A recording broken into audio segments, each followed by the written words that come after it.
Assalamualaikum warahmatullahi wabarakatuh. Selamat sore pemirsa Kabar Banten. Jumpa lagi dalam acara Sorotan Sepekan Harian Umum Kabar Banten. Pesta demokrasi 5 tahunan usai dilaksanakan, meski proses rekapitulasi suara masih berjalan. Para elit politik mulai bidik Pilgub Banten. Perolehan suara sementara para caleg di pemilu 2024 diyakini menjadi barometer untuk mengukur elektabilitas di daerah dan bisa menjadi modal politik di Pilgub Banten mendatang. Bersama saya, Rizky Putri Ananda, inilah Sorotan Sepekan Harian Umum Kabar Banten, edisi Jumat 1 Maret 2024.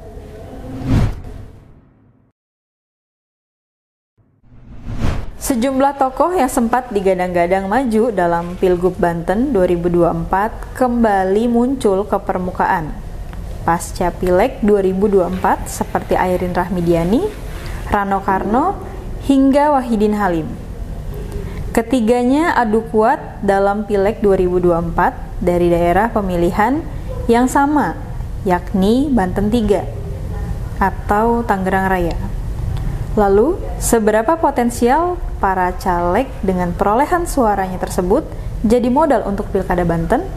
Saat ini sudah hadir bersama saya salah satu wartawan wilayah Provinsi Banten, Irfan Muntaha, yang akan memberikan penjelasan dan hasil peliputannya selama ini ya Irfan ya, selama pemilu atau Pileg di 2024. Nah, baik Irfan, selamat sore Irfan. Selamat sore Rizky. Sehat selalu ya Irfan ya. Insya Allah mudah-mudahan sehat semua.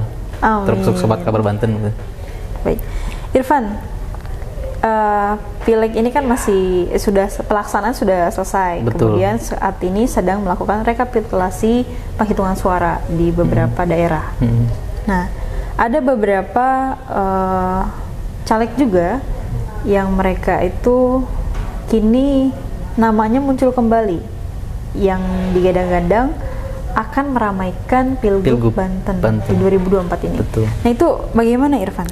Ya, pertama berdasarkan hasil pantauan saya begitu ya, di perhelatan pemilu 2024 ini partai politik masih bersama calegnya begitu, masih sibuk dengan pengawalan terhadap perolehan suara mereka yang sudah diketahui begitu secara internal begitu ya oleh partai politik, dan caleg itu masih sibuk dengan memantau tahapan rekapitulasi mulai dari TPS, kemudian kecamatan atau PPK, dan saat ini sudah bergulir ke tingkat KPU Kabupaten Kota begitu Rizky ya.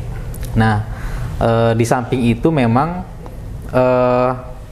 ada beberapa caleg DPR RI begitu ya dari Provinsi Banten yang memang sebelumnya juga sudah digemborkan akan maju sebagai calon gubernur Provinsi Banten begitu ya, yang akan berlangsung di November 2024 tahun ini begitu sih. Dan bahkan itu sudah deklarasi sebelum pelaksanaan pemilu 2024. Ya, berarti memang sudah direncanakan. Betul, sudah direncanakan awal, oleh parpol. Bahkan sebut saja misalkan yang sudah deklarasi itulah Partai Keadilan Sejahtera, di mana partai tersebut sudah mendeklarasikan Ketua DPW Partai Keadilan Sejahtera Provinsi Banten, Pak Gembong Sumedi, itu dideklarasikan sebagai bakal calon gubernur Provinsi Banten dari PKS gitu. Kemudian kita juga sudah mendengar dan kita ketahui Bu Hajah Ayrin Rahmidiani kan sebagai caleg DPR RI yang memang juga sebelumnya sudah ditugaskan begitu, bahkan sudah digemborkan oleh Partai Golongan Karya akan juga maju sebagai calon gubernur Provinsi Banten. Bahkan ini sejauh-jauh sebelum tahapan pemilu berlangsung ya, itu Bu Ayrin sudah digemborkan akan maju sebagai calon gubernur Provinsi Banten. Kemudian juga dari PDI Perjuangan, di mana caleg DPR RI Pak Haji Rano Karno juga kan diusung, bahkan disebut-sebut oleh PDI Perjuangan adalah sosok yang akan diusung juga pada Pilgub Provinsi Banten. Artinya tokoh-tokoh politik yang memang juga manggung di Pileg begitu ya, itu akan maju sebagai bakal calon gubernur Provinsi Banten begitu. Soal kemudian perolehan suara yang sudah kita sama-sama ketahui begitu, sebagaimana juga sering diberitakan kabar Banten begitu, memang sosok-sosok yang sudah kita sebutkan suaranya cukup lumayan bagus begitu ya, bahkan lolos semua ke panggung parlemen. Misalkan Pak Gembong sebagai anggota DPRD Provinsi Banten dipastikan lolos karena mendapatkan suara cukup lumayan, begitupun dengan Bu Airin sebagai caleg DPRI, Pak Rano, dan bahkan kita belum sebutkan Pak dari Partai Nasdem ya, Pak Wahidin, sebagaimana kita ketahui kan sudah terpampang juga tuh beberapa alat publikasi begitu ya di jalan-jalan protokol bahwa sebutan calon gubernur Provinsi Banten begitu. Dan juga dan artinya sosok-sosok itulah yang memang akan meramaikan Pilgub Banten di November 2024 mendatang begitu, Rizky. Nah, perolehan suara dari para calon legislatif ini kan cukup tinggi ya, Irfan ya. Betul. Bahkan ada yang sudah dipastikan lolos baik di Provinsi Banten, di DPR Provinsi Banten maupun juga di DPR RI ya. Yeah. Nah, mereka mencalonkan diri sebagai calon legislatif, kemudian lolos. Nah, tahapan pilkada KPU pun sudah mengeluarkan sudah mulai mengeluarkan tahapan-tahapan pilkada. Nah, artinya mereka akan mengikuti kontestasi pemilihan kepala daerah lagi ya, Irfan ya? Betul, Rizky. Kita sudah mengkonfirmasi begitu ke beberapa partai politik sebagai pengusung utama ya bakal calon gubernur tersebut. Di antaranya misalkan Partai Golkar. Saya sempat mengkonfirmasi ke Sekretaris DPD Partai Golkar Provinsi Banten, Bapak Baru Ulum, dan memang belum bisa menyatakan akan merubah konsentrasi ya, yang saat ini sedang masih konsentrasinya memantau, mengawasi jalannya penghitungan suara begitu, rekapitulasi di KPU Kabupaten Kota, kemudian belum bergeser untuk pilkada. Tetapi kemudian kembali menegaskan, berkali-kali menegaskan beliau bahwa Bu Airin adalah kandidat yang diusung oleh Partai Golkar untuk maju menjadi calon gubernur di Provinsi Banten begitu. Begitupun dengan Partai Nasdem. Partai Nasdem pada tanggal 21 Februari 2024 menyatakan memang beberapa hari kemarin mereka masih konsentrasi mengevaluasi hasil suara pileg begitu ya. Karena biar bagaimanapun, sebagaimana disampaikan Sekretaris DPW Partai Nasdem Provinsi Banten Bapak Wawan begitu, bahwa perolehan suara pileg itu menjadi hasil evaluasi begitu, menjadi patokan untuk kemudian membangun strategi di Pilgub Banten. Nah, artinya Nasdem ini dalam waktu beberapa hari setelah evaluasi itu akan mulai bergeser tuh membahas terkait dengan bagaimana strategi Pilgub Banten khususnya dalam menyeleksi begitu ya, menentukan calon-calon kepala daerah di Provinsi Banten, karena memang bukan saja Pilgub ya, tapi juga Pilkada Kota Serang, Kota dan Kabupaten begitu. Betul. Irfan, ini tentu masyarakat juga agak sedikit bingung mungkin, Irfan ya.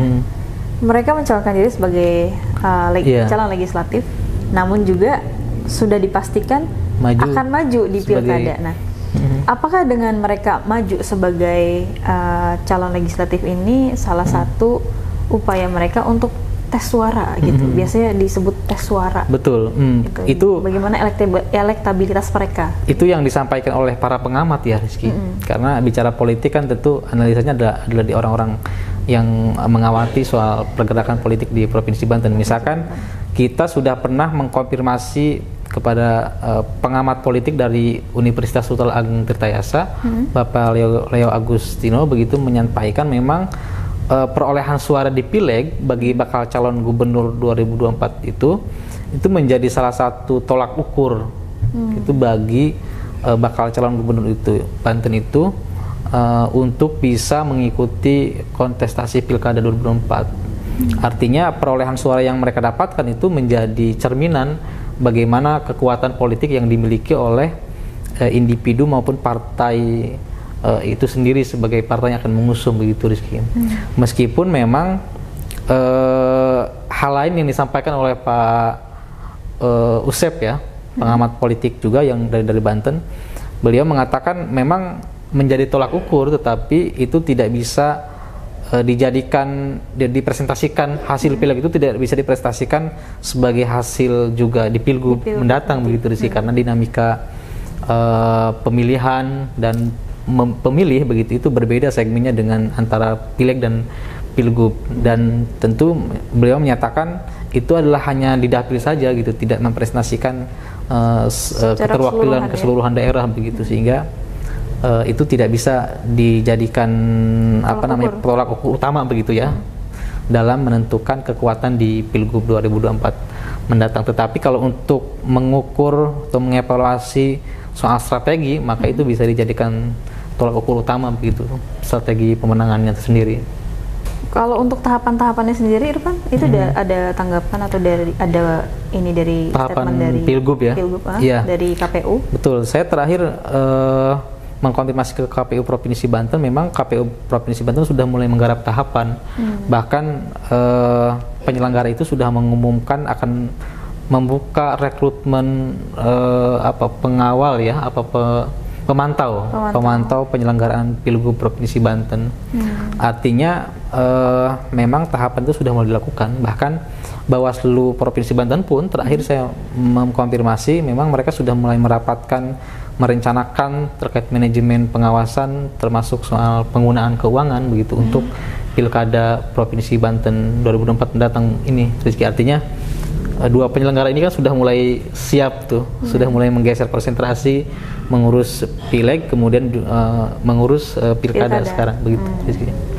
Tapi itu baru garap tahapan-tahapan saja kan Irfan ya? Betul. Untuk pelaksanaannya masih cukup jauh ya, cukup lama ya? Betul, karena terakhir saya konfirmasi memang untuk teknisnya itu masih menunggu peraturan KPU RI. Karena sekarang masih difokuskan dan disibukkan dengan segala kerumitan dan kericuhan-kericuhan di pemilu 2024 ini ya Irfan ya? Baik Irfan, untuk lebih lengkapnya, lebih lanjutnya tentu akan dipantau terus ya Irfan ya? Betul, untuk diketahui Sobat Kabar Banten, memang saat ini tahapan rekapitulasi begitu ya, hasil pemilu pileg 2024 itu sudah masuk di KPU Kabupaten Kota setelah selesai di PPK atau tingkat kecamatan begitu ya. Berarti saat ini sudah mulai, sebagian sudah ada yang pleno ya? Betul, sebagian kayak Kabupaten Pandeglang, Kabupaten Serang begitu itu sudah mulai melaksanakan pleno. Makanya sejumlah caleg juga dan partai politik masih memusatkan konsentrasi sebenarnya di pileg ini. Pileg ini.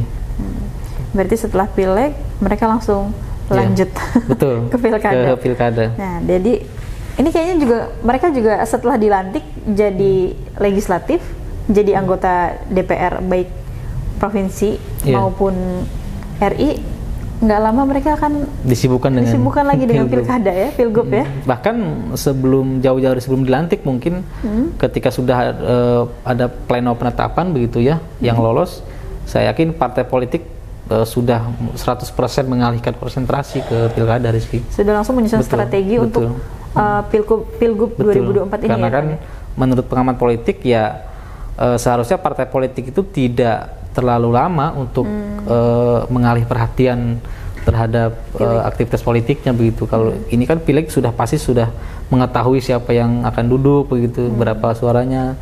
Jadi partai politik harusnya sudah bisa beralih konsentrasi lebih jauh gitu ke Pilkada Provinsi Banten.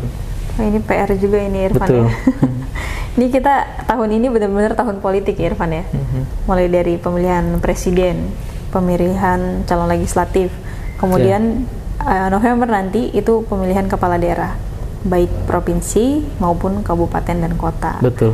Dan tentunya kita juga sebagai jurnalis, wartawan atau media akan disibukkan juga dengan beberapa pemberitaan politik. Jadi masyarakat yang ingin mengetahui secara lebih lanjut dan secara lengkap bisa baca di koran kami di Harian Umum Kabar Banten atau di media online kami kabarbanten.pikiranrakyat.com. Bisa juga dicek di Instagramnya. Irfan, kita akan kawal terus, kita akan lanjut untuk pembahasan-pembahasan baik pemilihan umum atau pemilihan legislatif 2024 maupun di pilgub atau pilkada nanti. Terima kasih banyak Irfan, kami tunggu selanjutnya. Baik pemirsa Kabar Banten, sudah dijelaskan tadi terkait Pileg dan Pilkada mendatang di November 2024. Kita akan balik lagi di pekan depan dengan tema-tema yang lebih menarik lagi dan lebih seru lagi. Jangan lupa dibaca korannya dan media online-nya. Saya Rizky Putriananda, Irfan Muntaha pamit undur diri. Assalamualaikum warahmatullahi wabarakatuh. Waalaikumsalam warahmatullahi wabarakatuh.